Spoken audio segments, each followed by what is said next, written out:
We're here because a crisis is looming, a crisis in retirement income. It's a crisis which in many ways has already begun, but which will only worsen as more and more Canadians reach retirement age without adequate savings. It's a crisis which has the potential to rob millions of Canadians of security and dignity in their retirement years.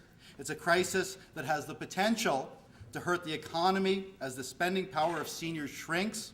And it's a crisis from which Albertans and our province will not be spared. That's why we in the Alberta Labour Movement have joined with the Canadian Labour Congress and our affiliates across the country in campaigning for real pension reform, focused on expansion of CPP. As part of our campaign, we've launched an Alberta-based website at www.realpensionreform.org. The CLC proposal is the way to go. It not only meets the needs of workers who don't have a pension plan or RSC, but it also provides a better retirement base for those of us who have pensions. I can tell you today we've got over 30-something city councils across this country who've passed the identical same motion endorsing the CLC campaign, along with 9 provincial governments who are now, some form or another, are tabling legislation in their legislature to debate expanding the CPP. Can we find a fairer way for distributing the costs to society? I mean, the funds to improve the retirement income security of seniors is not going to come out of thin air. It's going to come out of pockets of people, businesses. And what is the fair way to do it? How can we do it in a way that does not shift the burden to people who are now 30 and 40 to the benefit of those who are now 50, 60, 70, 80 and up?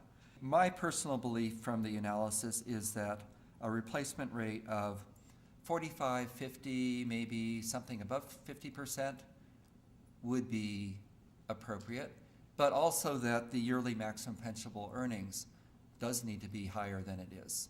Why are we here for? To protect the pensioners or the industry? Okay.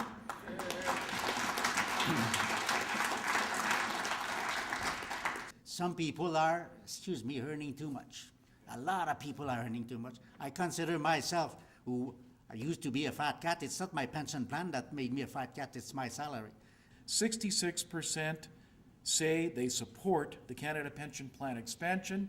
What were they given in the survey? They were given the Canadian Labour Congress proposal that we've been talking about today.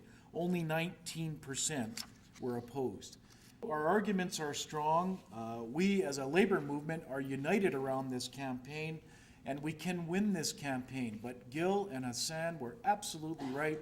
Now would not be the time for us to let up with any government in Canada. Governments come and go. We're focused a bit today on the government of Alberta, whose feet should be held to the fire. I commend the CLC and the support it got from all federations in Canada for being that clever and thinking not only of today but also of tomorrow and what's the best balance in pension. Although I'm not staking my flag to the specifics of the CLC plan, I think it's right.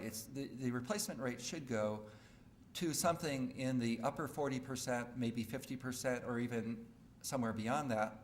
And in addition, I think the insurable earnings ceiling needs to be raised. This is doable and it's affordable, and we need nothing less when they meet in Kananaskis in December the 19th and 20th in your province. So the goal of our campaign and the campaign of the CLC is to send a message to 2 groups. The first being finance ministers from other provinces, and the second being members of our legislative assembly here in Alberta.